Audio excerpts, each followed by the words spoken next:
আসসালামু আলাইকুম প্রিয় এসএসসি 2026 শিক্ষার্থী বন্ধুরা। আজকের ভিডিওটি তোমাদের জন্য অত্যন্ত গুরুত্বপূর্ণ। ডক্টর মিলন দায়িত্ব নেওয়ার পর থেকেই তোমাদের মধ্যে নানা টেনশন কাজ করছিল। কঠোর সিদ্ধান্ত, পরীক্ষা নিয়ে কড়াকড়ি, সব মিলিয়ে অনেকেই দুশ্চিন্তায় ছিলে। কিন্তু অবশেষে শিক্ষামন্ত্রী এমন কিছু সুখবর দিয়েছেন যা তোমাদের রেজাল্টের পার্সেন্টেজ বাড়াতে সাহায্য করতে পারে। আজকের ভিডিওতে আমরা আলোচনা করব তোমাদের প্রশ্ন কেমন হবে, গ্রেস মার্ক দেওয়া হবে কিনা, সাপ্লিমেন্টারি পরীক্ষা হবে কিনা, এমসিকিউ সিকিউ মিলে পাস করাবে কিনা, পরীক্ষার কেন্দ্রে কিভাবে বসানো হবে, ছেলেমেয়ে আলাদা বসানো হবে কিনা, আসন পরিবর্তন করা যাবে কিনা, এবং সবচেয়ে বড় কথা, শিক্ষামন্ত্রী তোমাদের জন্য আসলে কি সুখবর দিয়েছেন। তাই আজকের ভিডিওটি শেষ পর্যন্ত মনোযোগ দিয়ে দেখো। প্রথমেই আসি প্রশ্নের বিষয়ে।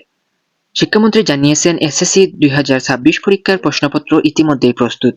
নতুন করে প্রশ্ন তৈরি করার কোনো সুযোগ নেই, অর্থাৎ পূর্বের প্রস্তুতকৃত প্রশ্নেই তোমাদের পরীক্ষা অনুষ্ঠিত হবে। তবে একটি বিষয় পরিষ্কার, এবার সবচেয়ে বেশি গুরুত্ব দেওয়া হচ্ছে পরীক্ষাকে সুষ্ঠু ও নকলমুক্ত রাখার জন্য। এরপর আসি পরীক্ষার কেন্দ্রে বসানো নিয়ে। পরীক্ষার হলে বসানো হবে রেজিস্ট্রেশন ও রোল নম্বর অনুযায়ী। ফর্ম ফিল আপের সময় তোমরা যেভাবে সিরিয়ালে ছিলে ঠিক সেইভাবেই তোমাদের সিট পড়বে। একটি বেঞ্চে কতজন বসবে এটা সম্পূর্ণ নির্ভর করবে কেন্দ্রের সিটের ওপর। সিঙ্গেল বেঞ্চ হলে একজন, ডাবল বেঞ্চ হলে দুইজন, বেঞ্চ বড় হলে তিনজন পর্যন্ত বসতে পারবে। ভিন্ন স্কুলের শিক্ষার্থীদের পাশাপাশি বসানো হবে। ছেলে মেয়ে আলাদা বসানো বাধ্যতামূলক নয়। রুল অনুযায়ী পাশেই ছেলে বা মেয়ে যে কেউ বসতে পারে। আর একটি গুরুত্বপূর্ণ বিষয়, আসন পরিবর্তন করা সম্ভব নয়। শিক্ষক চাইলেই বা তুমি চাইলেই সিট পরিবর্তন করা যাবে না। এবার আসি গ্রেস মার্ক প্রসঙ্গে। গত বছর শিক্ষকদের উপর অতিরিক্ত চাপ ছিল, ফলে অনেক ক্ষেত্রেই মানবিক মার্ক দেওয়া সম্ভব হয়নি। কিন্তু এবার শিক্ষামন্ত্রী জানিয়েছেন খাতা মূল্যায়নে অযথা চাপ থাকবে না। অর্থাৎ কোনো শিক্ষার্থী যদি 1 মার্কের বা 2 মার্কের জন্য ফেল করে, শিক্ষকরা মানবিক বিবেচনায় পাশ করিয়ে দিতে পারেন। তবে এমসিকিউ অংশে তা সম্ভব নয়। এবার প্রশ্ন, এমসিকিউ ও সিকিউ মিলে তোমাদের পাস মার্ক আসবে কিনা। বর্তমান নিয়ম অনুযায়ী এমসিকিউ ও সিকিউ আলাদাভাবে পাস করতে হবে। তবে বাংলা ও ইংরেজির মতো দুই পত্রের বিষয়ে এক পত্রের নম্বর অন্য পত্রের সঙ্গে যোগ করে সমন্বয় হতে পারে।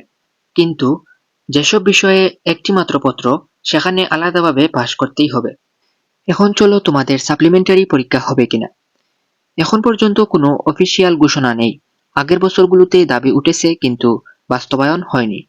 তাই আন্দোলনের কথা না ভেবে এখন থেকেই ভালোভাবে প্রস্তুতি নেওয়াই বুদ্ধিমানের কাজ।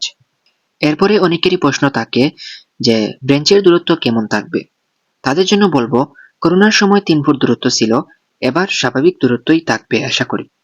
সবশেষে শিক্ষামন্ত্রীর মূল বার্তা, এসএসসি 2026 পরীক্ষা সুষ্ঠু, স্বচ্ছ ও নকলমুক্তভাবে অনুষ্ঠিত হবে।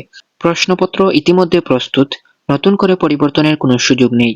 মন্ত্রণালয়ের প্রধান লক্ষ্য পরীক্ষায় শৃঙ্খলা নিশ্চিত করা। তবে খাতা মূল্যায়নে অযথা চাপ থাকবে না, স্বাভাবিক নিয়মেই নম্বর দেওয়া হবে। তাহলে আজকের মতো এখানেই সমাপ্ত করি। তোমাদেরকে আমি বলবো, তোমরা ভয় পেও না, গুজবে কান দিও না, নিজের প্রস্তুতিকে শক্ত করো। মনে রেখো, পরীক্ষা কঠিন না, কঠিন হলো প্রস্তুতির অভাব। আজ থেকেই মন দিয়ে পড়াশোনা শুরু করো, ইনশাআল্লাহ ভালো ফলাফল তোমাদেরই হবে। সবাই ভালো থেকো, সবার জন্য দোয়া ও শুভকামনা। আসসালামু আলাইকুম।